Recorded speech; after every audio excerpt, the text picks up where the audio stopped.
Let them think.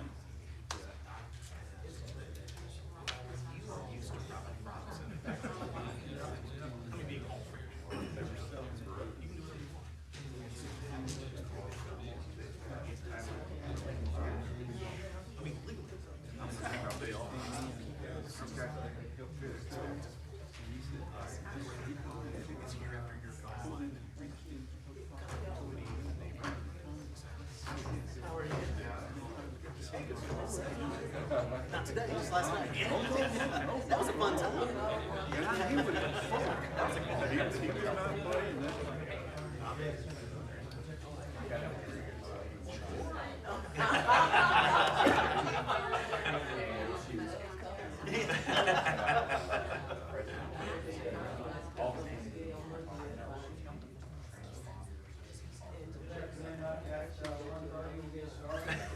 We got a long way.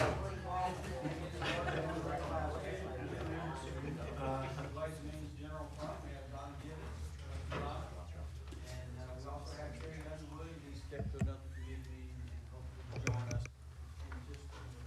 So Senator Carper will call for Here. Representative Blackshear. Here. Representative Hall. Here. Representative Gracie. Representative Easterwood. Representative Lamb. Here. Representative Lee. Here. Representative Campbell. Representative Mooney. Here. Representative Sorrells. Here. Representative Sales. Here. Representative Underwood. Representative Warren. Representative Witt. Here. Representative Givens. Here. Thank you, Diane. And call the first bill on the calendar. House Bill 54 by Representative Bedsall, line of duty death benefit expand to volunteer firefighters who die of cancer. Representative Bedsole. Thank you, Welcome. Mr. Chairman, members of the committee.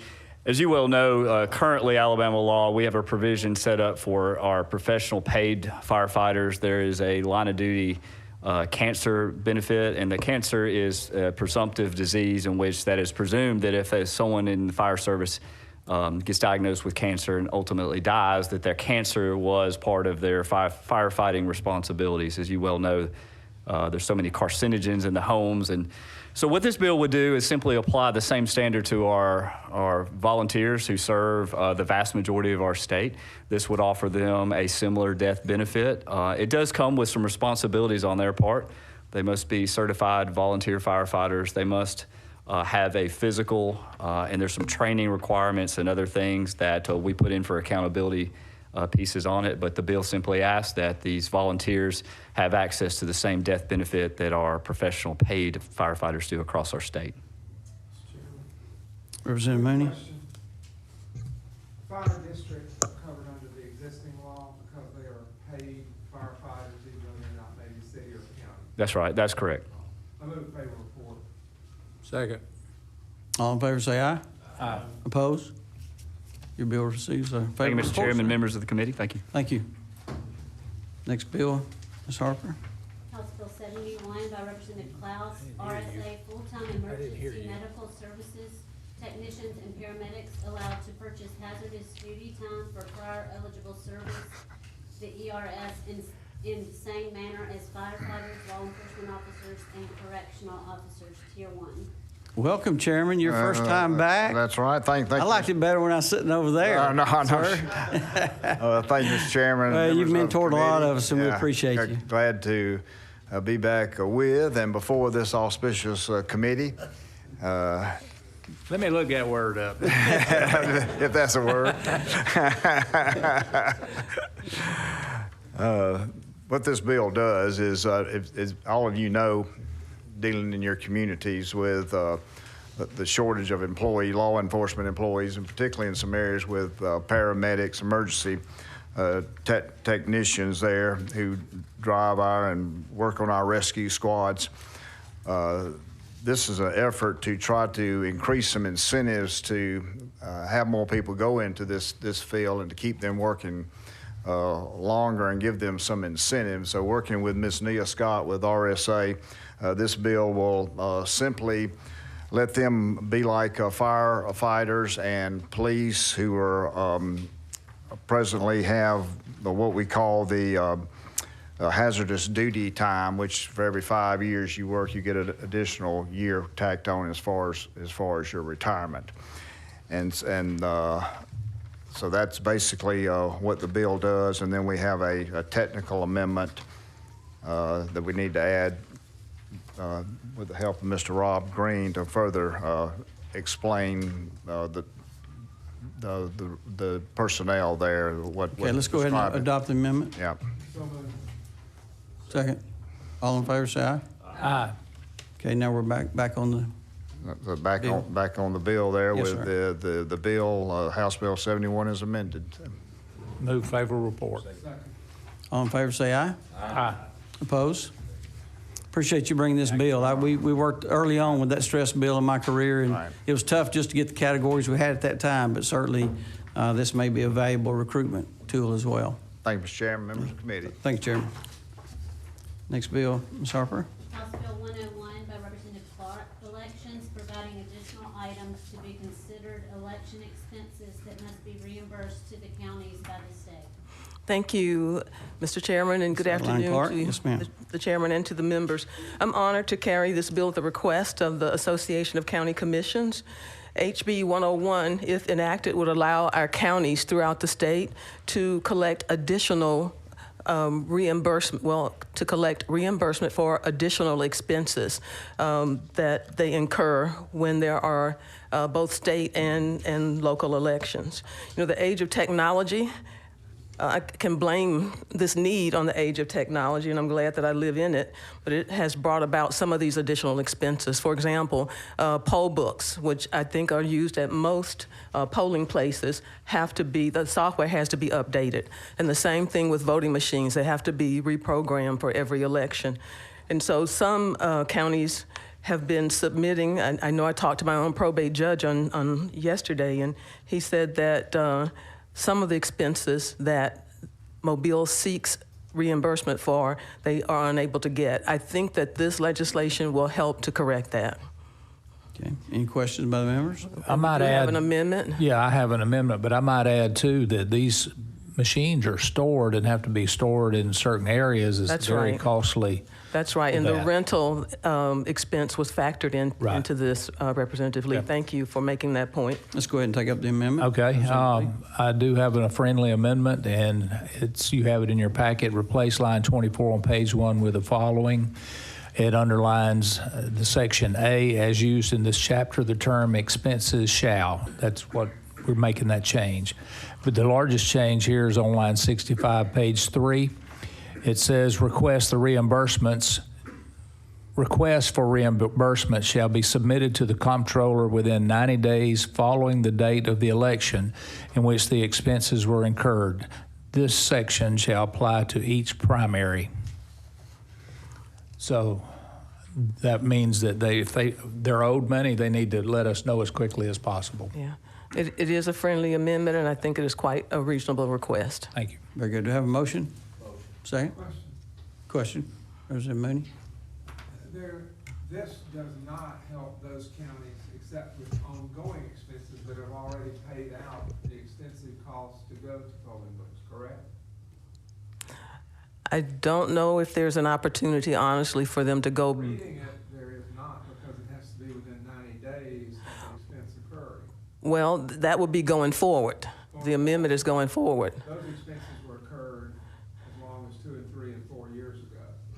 The counties that chose to go to polling, the iPad polling books to work with helping voting in the counties occurred.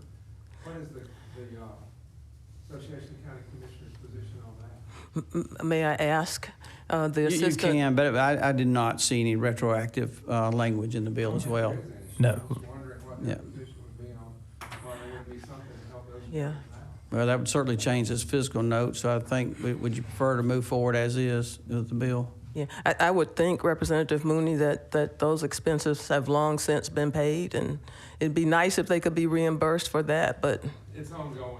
It's a constant ongoing process. the purchase, There are some listed here that could be. you mean the purchase of the poll books? The purchase and replacement of the hardware. So that going forward, that expense would be reimbursable. That could be helpful there. Yes. Help what occurred earlier. Any other questions? Do I have a motion? Second? All in favor say aye. Aye. Opposed? Bill receives a favorable report. Yes, on the amendment. We've adopted. So I the amendment, ask so that now the full committee report. give the Yeah. bill a favorable report as amended. Yep. Motion, second. All in favor say aye. Aye. Opposed? Thank you, Mr. Favorable Chairman and report. Thank you. committee. Thank you. Next bill, Ms. Harper.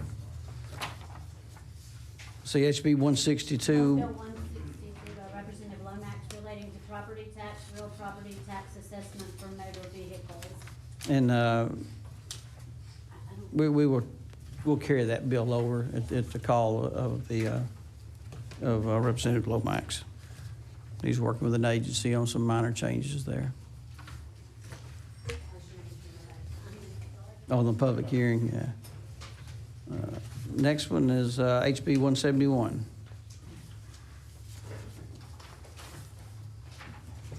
Representative Sales, you can go from right there, sir. Thank you, Mr. Chairman. I'll do that from here. Thank you. So this committee passed this bill last year, and we actually passed it on the floor. This affects a small group.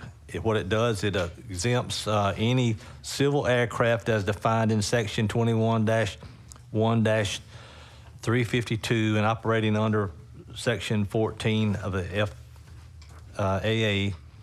The aircraft has to be 30 years or older, and the owner has to be 65 years or older. It exempts them from ad valorem tax. Aircraft, like the personal aircraft, is the only piece of recreational equipment that pays ad valorem tax in the state. So this just says if the aircraft is over 30 years old and you're over 65, you can be exempted from that. And it has to be used for personal use. And at the appropriate time, Mr. Chairman, I have an amendment to go along with it. Let's go ahead and have the amendment. Okay. What the amendment says is on line 215, page 8, with the following: owned by any of the following: A, an individual who is 65 years of age or older, either solely or jointly with a spouse or child. B, a sole proprietor or single-member corporation which principal owner is 65 years or older of age. This is just more stuff to make sure these aircraft are for personal use. Very good. So on the adoption of the amendment. So moved. Moving second, all in favor say aye. Aye. Opposed? We've adopted the amendment and back on your bill. Move favorable report. Have a motion? Second. All in favor say aye. Aye. Opposed? Your bill receives a favorable report. Thank you. sir. Ms. Harper. Senate Bill 84 by Senator Bell, filing fees not required for certain qualified domestic relations matters. Is anybody carrying that for him? I think I make a motion on it, but I'm not hearing. Okay. We'll carry that over to call the chair and look at that next week. Any of the other committee members have anything? I'll entertain a motion to adjourn. Motion adjourned. So moved. Thank you.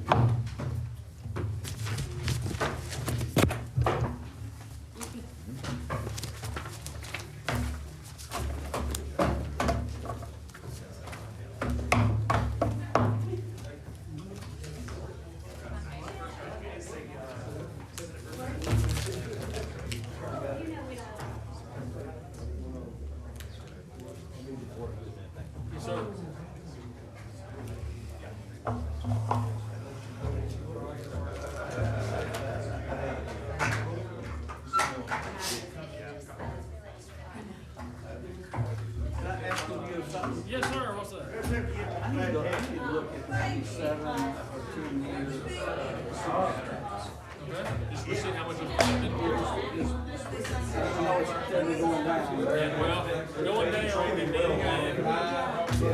19, no, it's earlier than that, in 17, they increased it, and so the receipts went back up and then go down again, so it's gonna look like this, and then up, and then back down, so yeah. Be all right, that's no problem. Conversation now about a new product and there's to talk to the officer. Revenue and I know it's See, Rich, do I realize it's gonna be a huge saving on the budget side.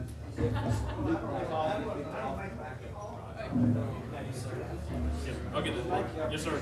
How you doing, Mr. Chairman? Good to see you. I never had a vice chair belt. I've been around. Just had to go. Had to start off on a good foot.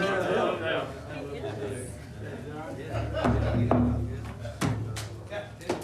Hey, you know my previous vice chairman helped me with that. Yeah, it's not by any chance, you know,